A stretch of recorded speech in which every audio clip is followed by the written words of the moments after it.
Nosso tema de hoje é a área da comunicação, incluindo o jornalismo e as assessorias de imprensa. Como uma mulher negra de origem periférica consegue vencer nesse mundo sem abrir mão de sua identidade afro-brasileira e feminina?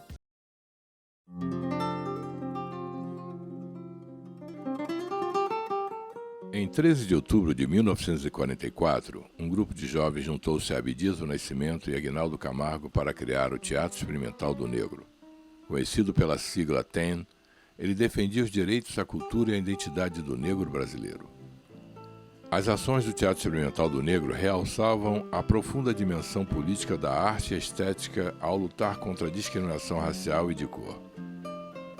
O TEM nasceu das lutas anteriores de Abdias do Nascimento contra o racismo e de sua aventura pela América do Sul com os poetas da Santa Irmandade Orquídea.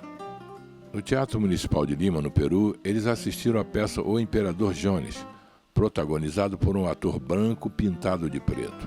Ali mesmo, Abdias do Nascimento resolveu fundar um teatro negro para lutar contra o racismo. Eu me lembro do número de pessoas que vinham me aconselhar para que eu não fizesse isso.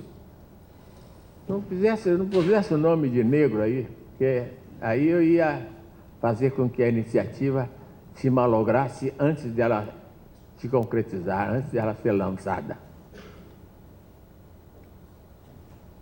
Eu ouvia no ouvido e passaria para o outro, porque realmente, nesse ponto, eu fui muito firme, muito convicto. Tinha que ser teatro negro, tinha que ser teatro do negro.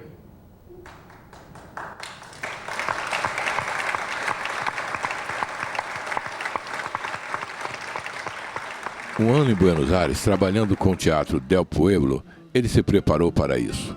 Mas quando voltou ao Brasil, ele foi preso, condenado à revelia por ter resistido ao racismo anos antes.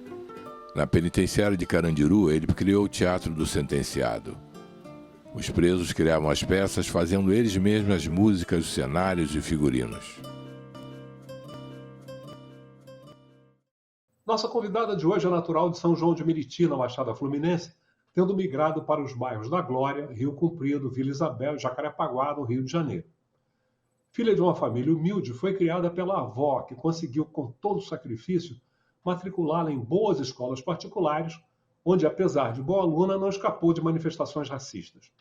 Fez curso técnico em processamento de dados, profissão que nunca exerceu, e graduação em comunicação social com habilitação em jornalismo na Faculdade Pinheiro Guimarães. Aos 19 anos, começou a trabalhar como recepcionista na Rio Filme, empresa pública que visa promover o desenvolvimento da indústria audiovisual carioca. Um ano depois, passou para a assessoria de imprensa e, depois disso, pelas diretorias administrativa, comercial e pela presidência, quando trabalhou com o famoso ator José Wilker. Lá conheceu Ivone Cassu, uma das maiores comunicadoras nas décadas de 1980 e 90, com quem pôde afinar suas habilidades. Com a morte de Cassu, em cuja empresa trabalhou por algum tempo, resolveu lançar-se como freelance e hoje é dona da marca que leva o seu nome, com uma atenção especial devotada aos grupos tradicionalmente discriminados. Tem trabalhado com grandes nomes da cena teatral e artística brasileira, como Rodrigo França, Luciano Quirino, Fabrício Boliveira, Nina Silva e Mãe Celina de Xangô, lançando espetáculos com sucesso de público e crítica, incluindo Oboró, Masculinidades Negras, Capiroto, Mercedes e o Pequeno Príncipe Preto. Vamos receber a assessora de imprensa e militante das causas sociais, Alessandra Costa. Olá. Alessandra, é um grande prazer receber no nosso programa uma pessoa como você, com uma trajetória de destaque na promoção de grandes espetáculos do nosso cinema e teatro. Seja bem-vinda ao Cult em Resenha. Eu que agradeço o convite, estou lisonjeada de ser entrevistada por você, que é uma grande referência e um ídolo para mim. Nossa, você não tem noção de como eu estou feliz de estar aqui com vocês. Muito bom. Você nasceu, Alessandra, nasceu e cresceu em São João de Meriti, morou em vários bairros do Rio de Janeiro e hoje reside em Jacarepaguá. Você se considera uma nômade? Me considero. Eu tenho uma alma cigana, porque eu sempre tive uma coisa com energia, né? Com energia dos lugares, casas. E às vezes eu falo assim, ó, minha energia aqui já não está sendo legal, essa energia desse lugar já não está sendo legal para mim. Eu já preciso mudar de casa, de moradia, ou de mudar todos os móveis da casa. Então eu tenho essa coisa desapegada, né? Ou seja, Jacarepaguá não vai ser o último lugar de moradia na sua vida. Não, com certeza não, porque eu já tenho planos de morar na Bahia. Bahia. Atenção, baianos. Ouviram a ameaça? Ela está chegando aí, hein? Você foi criado, não foi criada por seus pais, mas por sua avó, que você considera uma ídola. Fale para a gente sobre ela. A minha avó, eu falo que ela é a grande filósofa contemporânea, assim. É uma das pessoas, é a minha maior referência enquanto mulher. Foi a pessoa que me apresentou sobre afetividade. Eu hoje entendo sobre amor e afetividade a partir do que eu tive com a minha avó, embora ela é uma nordestina, hoje ela tem 83 anos, né? Ela é nordestina, toda durona, aquela coisa, né? De durona, mas ela sempre foi extremamente carinhosa e humana comigo. Então, se hoje eu entendo sobre afeto e humanidade, eu acredito isso à minha avó, que para mim é o meu maior espelho, é a maior referência feminina que eu tenho. Ou seja, ela cobriu perfeitamente a ausência dos seus pais. Muito, perfeitamente. Eu não posso dizer que eu não senti falta, né, da presença dos meus pais. A minha mãe eu ainda tinha um certo contato, a gente mantinha um certo contato, mas não era uma relação profunda de mãe e filha, e o meu pai eu tive muito menos, né? Mas todo o amor que a minha avó dedicou a mim, a minha criação, a minha educação, eu falo que hoje eu sou a mulher que sou por conta de tudo que eu recebi e aprendi com a minha avó, Dona Maria Teresa. Então ela fez esse papel com maestria. E, apesar das dificuldades econômicas, ela conseguiu matricular você em boas escolas particulares. Como é que foi possível? Isso. A minha avó, ela é costureira. A minha mãe ajudava, né, a pagar os meus estudos. Minha mãe pagava os meus estudos, mandava lá a grana da mensalidade, mas a minha avó sempre foi uma imposição da minha avó, né? Que eu estudasse em escolas melhores, que eu tivesse mais oportunidades, né? Ela nunca. A minha mãe também nunca quis muito, mas era prioridade para minha avó que eu tivesse acesso a um ensino de melhor qualidade, né? Então, ela falava assim, ela tem que estudar em boas escolas, ela tem que ter uma vida melhor do que a nossa, né?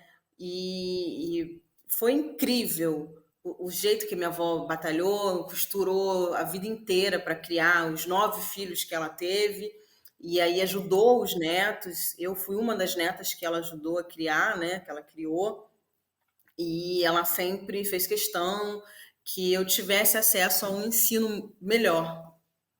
E então o lema devia ser aquela mesmo que muitos de nós ouvimos de nossos pais, daqueles que nos criaram: você tem que estudar para ser alguém na vida. Exatamente, eu ouvi muito isso.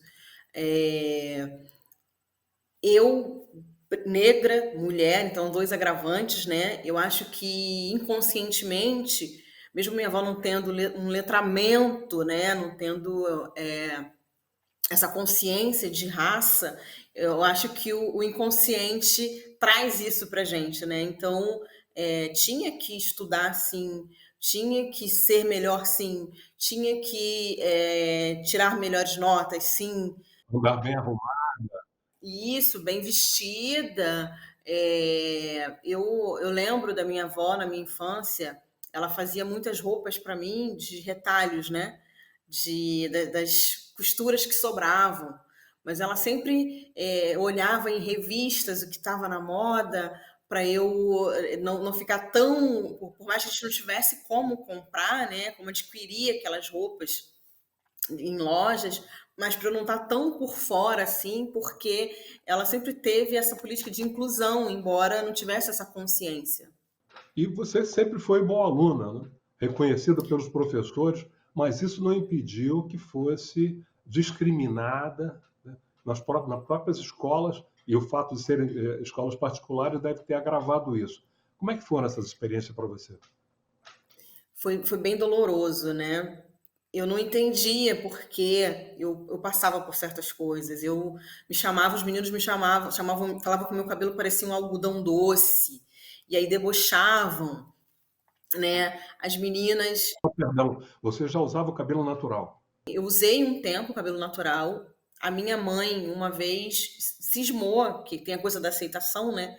Tinha que alisar o meu cabelo, porque na época que eu era jovem tinha muito essa cultura de alisar o cabelo, de fazer chapinhas. E eu não fugi, não consegui fugir disso, né? E eles falavam que o meu cabelo parecia um algodão doce. As meninas jogavam o cabelo e falavam, mas o meu cabelo é bom. E aí eu falava assim, que eles ensinam, né, a gente se odiar desde cedo. E naquela época não se falava sobre racismo, não se falava sobre educação antirracista, não tinha isso, né? E eu falava assim, gente, mas por quê? E assim, teve uma época que eu odiei muito meus traços negroides. Hoje eu amo a minha boca. Eu falo que para mim o que eu tenho de mais belo é a minha boca. Eu amo. E passei por muitas situações desconfortáveis. Na vizinhança teve um caso de uma pessoa que não queria que eu brincasse com as filhas, né? Porque falava que essas meninas pretinhas, elas não vão dar porque prestam. Assim, usavam muito esse termo, né? Elas não vão dar porque prestam, porque presta, não vão ser ninguém. E eu falava assim, gente, mas por quê? Eu me perguntar por que tanto ódio, né? O que eu fiz? E aí eu sempre fui muito extrovertida e comecei a ficar amiga de alguns meninos, né? Brincava de jogar bola, entrava em todas as brincadeiras, que era uma maneira de eu ser aceita, né? Era uma maneira de eu estar perto, de eu conseguir estar incluída ali com aquelas crianças. Mas passei por muitos episódios, muitos casos, em que hoje eu falo assim, nossa, quanto isso é doloroso, quanto isso ainda me mexe comigo quando eu levo para terapia, né? O seu relato incide num ponto que eu considero fundamental. Eu digo o seguinte, que o pior efeito do racismo não são necessariamente aquelas situações, às vezes dolorosas, porque nós passamos, discriminação, mas o pior efeito é sobre a nossa autoestima. Porque se você se considera inferior, você é inferior na prática, você vai se posicionar como inferior. Como é que você conseguiu superar esse problema da autoestima? Mas essa é uma resposta longa, com certeza, né? E vamos deixar para o próximo bloco. Então vamos conversar mais, vamos penetrar mais nesses aspectos, mas é claro que também nós queremos ver o lado vitorioso. Você é uma mulher vitoriosa e nós queremos ressaltar, porque isso é exemplo para as outras moças negras pelo Brasil afora. Até já para o próximo bloco.